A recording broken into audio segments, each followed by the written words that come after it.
This is the I Will Teach You a Language podcast, episode 181. Welcome to the I Will Teach You a Language podcast. Weekly motivation and language learning tips to help you become fluent in any language. Now, here's your host, Ollie Richards. Good morning, everybody. Welcome back to the podcast. If you are just joining us, if you're new here on this episode, then you're right in the middle of a fascinating two-part discussion all about music and the link between music and languages, whether musicians make for better language learners. I left you on a cliffhanger on the last episode, so we're going to get straight back into the discussion here. Before we do that, I'd like to thank the wonderful sponsors of the podcast, which is a language company called IWTYAL. IWTYAL give you the option to have lessons online with professional language teachers. Wherever you are in the world, you can take lessons, practice speaking with native speaker teachers from lots of different countries. And if you'd like to get a free lesson, you can go to iwillteachyoualanguage.com/free lesson. Now, at the end of the last episode, I posed a problem to Fiel, which is this. When you're learning a piece of classical music, you're learning fixed notes. You know exactly what the notes are going to be, and you're preparing something very organized and controlled. But when you come to speak a foreign language, you don't know what's going to happen. You don't know what the conversation is going to be. You don't know what words you're going to have to use. So surely this is the point where the parallels between language learning and music start to break down. Here's what he said. In that case, I think speaking languages is a lot more like jazz. I think that's something you're more qualified to talk about than I am, because I just play whatever's on the page and I add my emotions to it. It is a huge difference, isn't it? Like, classical music and jazz are very, very different. They really are. Like, I mean, so for those people who maybe aren't so familiar with it, I mean, there are various different kinds of jazz, right? And just as there is classical music with jazz or improvised elements as a part, there's a broad spectrum. But in general, when we talk about jazz, we're talking about perhaps a tune or a melody that is performed, which tends to be quite brief. But then you have a much longer, more extensive improvised section where you take the harmonic progression of the piece the tune that you've just played, and then you improvise on it, and that goes round and round and round, and you just play and you make stuff up. And the kind of the focus, the feature of the jazz performance is that improvisation, and most jazz musicians, excuse me, are assessed or graded on their ability to improvise. So you think, well, who is the greatest jazz musician in the world? If you're asking that question in the 90s or the 2000s, you might say the name Keith Jarrett would come up a lot, because he is generally regarded, perhaps not anymore, but for a long time, as the world's best improviser. Not the world's best learner of pieces or learner of tunes to perform, but the world's best person at taking a chord and improvising. So with jazz, we are practicing the fundamentals. We're learning how to improvise melodically, rhythmically, harmonically over a particular chord sequence. We're learning the rules, if you like, and when to break them, which is just as important in jazz. But then when we actually come to perform, all bets are off. It's up to you, right? It's like you have to you improvise, you make it up, but that making it up is informed by the rules and the things that you know how to do. So in that respect, it's very related to language learning and very related to speaking. So in terms of practice, like when I practice jazz, I'm not doing what you're doing with that Villa-Lobos piece. Because with that Villa-Lobos piece, you're practicing the same notes over and over again and learning to perform them in the most exquisite way. With the jazz, it's not like that. The practice is learning how the best way through the chord sequence in a particular piece. So how to improvise over that chord sequence in such a way that you manage tension and release, you resolve harmonic changes in the right way, all while creating a nice melody through the improvisation. And I guess maybe that's what I mean when I say I get used to my memory and experience of performance of jazz helps me with speaking languages, because I see a lot of parallels there. You never know exactly what's going to happen. When you're playing jazz, you're dependent on the bassist and the drummer, just as if in a conversation you're dependent on the person you're speaking to. Right. So, but still, there is an element in the jazz of repetition. You're learning a 16-bar chord sequence or a 32-bar progression. It's very different from learning an entire language and how to deploy it and use it. Right. I guess with the language, it's I don't know. I've got all these gut feelings and these hunches, but it's very difficult to say exactly. But I think the one thing is that, I always spend a lot of time practicing functional language when I'm speaking, so ways to introduce ideas, ways to react to what someone said. You could call them like milestone parts of a conversation, things that have to happen. And so I guess that's very similar to the jazz practice. I don't know. I don't want to overdraw the parallel here, if you know what I mean. But I think there is a huge amount of stuff to compare, if only in the respect that you have to be comfortable with the uncertainty of not knowing exactly what's going to happen, right? Yeah, no, I think the thing is, this is probably one of the first times that I can think of that people are actually discussing this from two musical backgrounds. So there's a lot of things we can attack. So I totally understand. We're thinking out loud as well right now. Yeah, well, exactly. I mean, there's one thing we haven't touched on in this conversation, which is the role of accent and pronunciation. Because, as I said before, this is what most people this is their kind of go-to thing when they talk about, well, what's the link between music and languages. Most people think, oh, you have a good pronunciation or good accent in your languages because you're a musician. People say to me all the time, like, I guess you're able to produce the tones in Cantonese or Thai because you've got a good ear. Right. Now, I don't know, because I don't know what it's like not to be a musician. So it's kind of difficult for me to know. I think it's fair to say that, like, I do have a good ear, and that comes from the music for sure. And I tend to feel like, in general, my pronunciation and my accents, my production of languages is pretty good. And I'm sure there is a connection. But maybe you could talk about that for a minute in your experience. Yeah. So I think I was approached by a lady that was trying to become a teacher in my high school. She just came up to me. She said, "Are you a musician?" I said, "Yeah. Why?" "Because your French is so good." I said, and that was when I realized there was a connection. It never fazed me. So when we talk about our ears and being able to hear, what that means is we can hear the difference between, for instance, a T. A T in different languages is not the same thing. There's a D, there's a D, there's a D, there's a T. And these are all T's, written as T's. And the job that we have as language learners is to be able to hear the difference. And so, when we make fun of Americans for speaking other languages, which I think is the worst accent ever, yo quiero comer, it's very, Stop, please. Oh, he's shaking his head now. But the reason is, it's not because they suck, but it's not just simply Americans, by the way. English sounds pretty much exactly the same. Yeah, I think it's the English in general. The language just gives us all these sounds. And so if we take yo quiero comer, the problem is we're not able to hear that the sounds are shorter. Yo quiero comer. And it's the rhythms are different. And for instance, if I take Indonesian, if I was going to say, "Halo, nama saya Fiel." So I just introduced myself. My name is Fiel. "Halo, nama saya." It's very it's very short. Everything's very staccato and it's very sharp. Now, English is not like that. We're very round. We're very just kind of wavy. So that's the main thing, is being able to hear the different A's in each language, and that each language has a different mouth set. Just like a classical guitar is not a flamenco guitar, it's not a jazz guitar, I think. Yeah. I've when I think about the areas of listening and pronunciation that I think might be helped by the musical background, that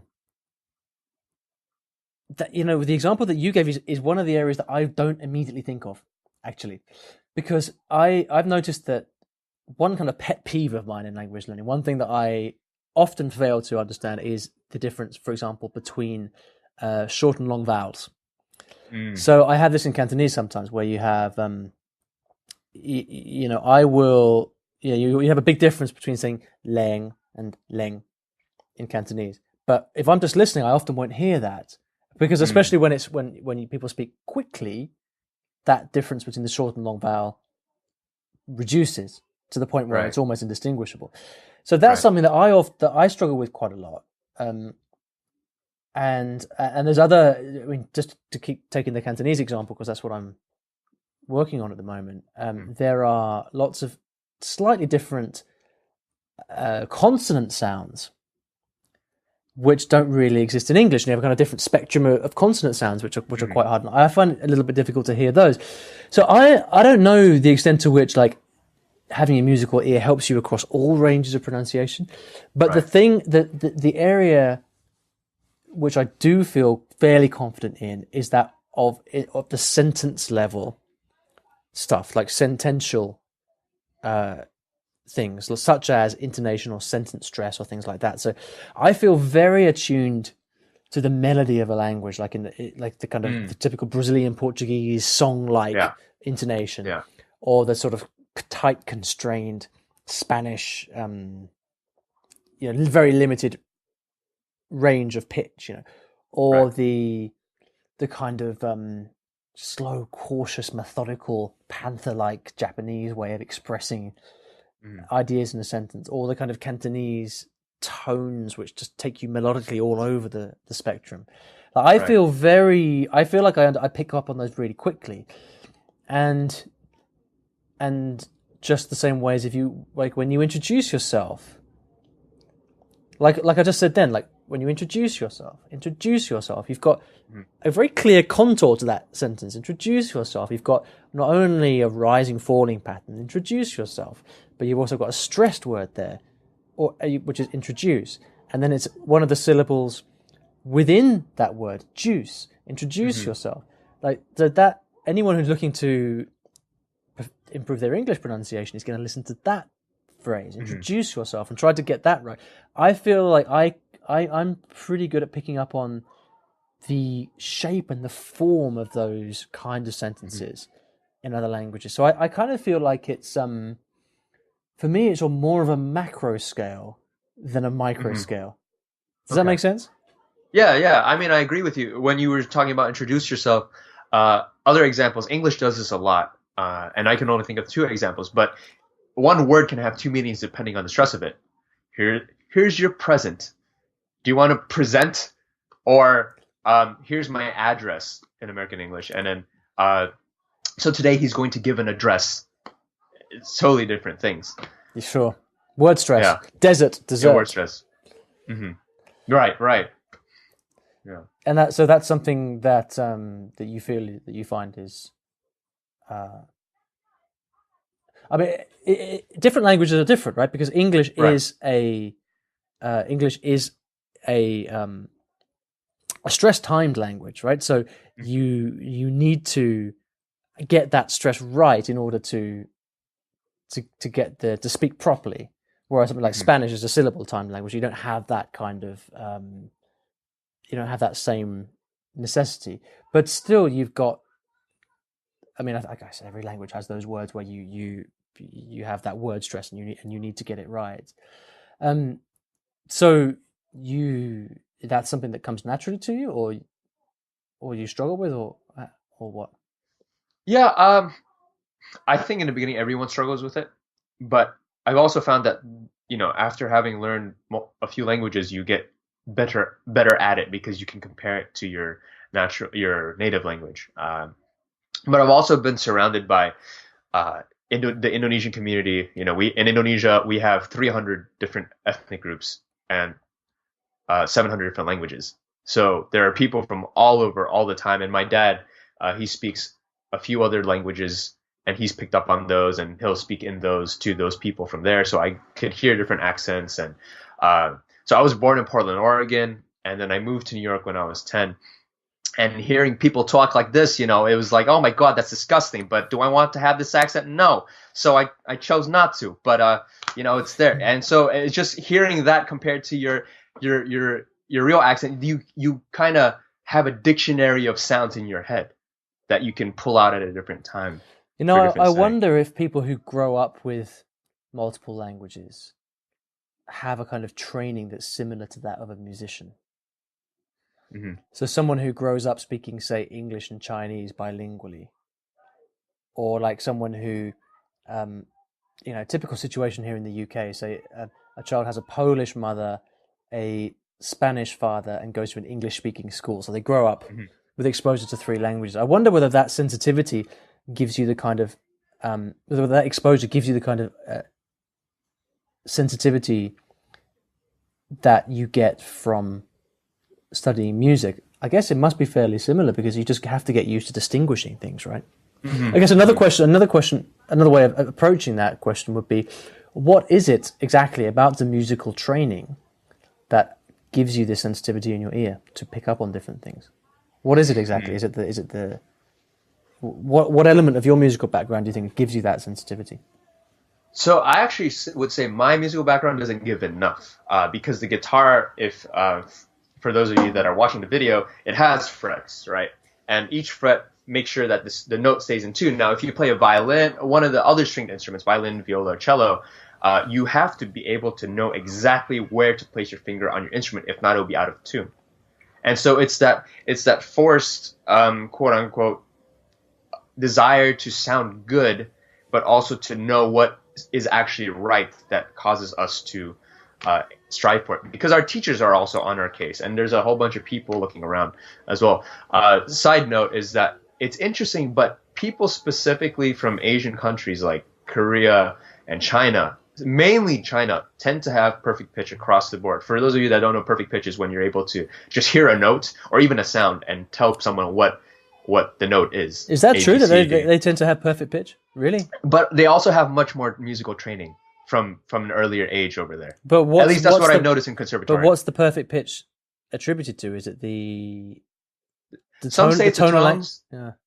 Yeah, some do say it's the tones, but I would also back it up with a lot of ear training from when they're young that we in the States just simply do not have. You kind of learn all this music theory and solfege once you get to conservatoire, but not. Oh, yeah. Really? Okay, that's a big difference because in Europe, I mean, the ear training is pushed right from the beginning in lots of kind of mainstream music teaching. Right. I mean, also, I think the other thing is we don't really go to our local conservatory or a conservatoire. Most people go to a local teacher. Sometimes you have music schools around, but usually a lot of it is very YouTube based now. And it tends to be the ones that can afford it that go straight to the music schools. Yeah, interesting. Yeah. Okay, listen, well, we could go on for weeks, I'm sure. Yeah. But one thing I want to touch on before we finish is the implication of all of this. Because, what do we have to say to somebody who has no musical, someone listening to this or watching this now, who has no musical background and is learning their first foreign language? Mm-hmm. Because I could understand how someone in that position might be feeling, well, I don't have a hope. I have no music, I have no language background. What am I supposed to do? Right. So I've got my own thoughts about that, but what's your reaction to that problem? I think it's easy to forget why we do something in the first place. And especially if you go to a language event, whether it be Langfest, the gathering, or the conference, you meet all these people with all these badges and, they got all these languages on there with these stickers and you get intimidated as well. But the whole point is to communicate with people. The reason you learn a language is to love out loud through conversation. And what I mean by that is just listening to people, getting to understand people from different points of view. Maybe in the States, you just cannot stand Trump supporters. Take the time to talk to them, or maybe you just kind of have a prejudice towards Hispanics because you just hear all this stuff on the news. Go to one of their restaurants, and talk with them. Say, hey, how did you get here? Let me understand a bit more of your culture. I think that for me is the main point, is to enjoy people But are we saying that the accent? Are we saying that your ear and the accent and stuff doesn't matter? Because I think it does. It does, but it's not most important, I'd say. Yeah. I mean, I guess when looking back on the various years that I've spent with music and languages, I mean, all of this stuff is learnt. None of us are born with this. Like, we get at it through hard work, and a lot of the, a lot of the gains, I think, you get fairly early on. So with just with a small amount of music practice or musical training, or a small amount of dedication and devotion to languages, by taking the time to learn a language, just with that, I think a lot of the gains come quickly. It's not the case that you have to do this for 20 years in order to experience these gains. I mean, it is, all of these things can be and are learnt through deliberate practice and repetition and learning and focus. Right. And I think the worst thing of all is for people to kind of think, well, I don't have this natural talent, or I don't have this background, therefore I cannot X. That's a whole other podcast. Talking about talent. It is. Yeah. But I just wanted to kind of plant that there because it's kind of easy. I don't know. I'm just conscious that most people don't have the extensive musical training that we do, but I would hate for it to come across as a requirement to be a polyglot or to learn languages. Yeah, or whatever. not at all. Yeah. Okay, well, listen. I think we'll draw that to a close then. But this has been absolutely fascinating. It's great to see. We've got a lot of similar experiences and ideas, I think, but it's really refreshing to hear these ideas spoken about from someone that's not me. So thank you for that. That's been really great. Where can people go and where can people connect with you if they want to learn more about you or look you up? Okay, so people can find me on between3worlds.com, where I discuss loving out loud, having better conversations with people. I talk about music and languages a little bit, not too much. I focus more on just getting at the hearts of people and more humanitarian things. But also, if you guys are interested, Ollie will put this in the show notes. We talked about chunking, and we talked a bit about stage fright. So I've written an article on Shannon Kennedy's blog, Eurolinguist, and specifically on chunking and how to practice your language like a musician learns his music. And there's also a post, which is not yet posted but will be, on Lingualift's blog on stage fright and how to conquer it. Great. We'll put a link to those in the show notes. Fantastic. And maybe I can persuade you to write something like that for my blog as well. Sure. I'd be more than happy to. Also, I almost forgot. I did do a talk on this at the Polyglot Gathering. Ollie will also put that in the show notes. And it kind of gives a big philosophical run through. I know it's a lot of information, but the main point is to get food for thought in your minds and then just grow what sticks out to you most. Absolutely. Phil, it's great to talk to you, man. All the best, and enjoy the rest of the day and the rest of the spring and the summer and the rest of the year in New York. Thank you so much, Ollie. It's a pleasure. Look forward to hearing from everyone. Talk to you soon.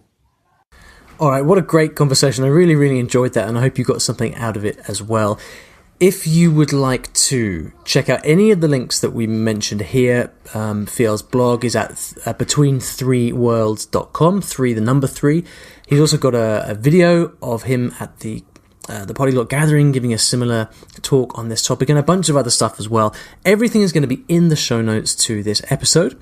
You can find them at IWTYAL /episode 181. So definitely go and check that out. Also, I'd really love to have your comments if you've got any thoughts on this. Maybe you're a musician yourself and you have some thoughts on the link between music and language learning.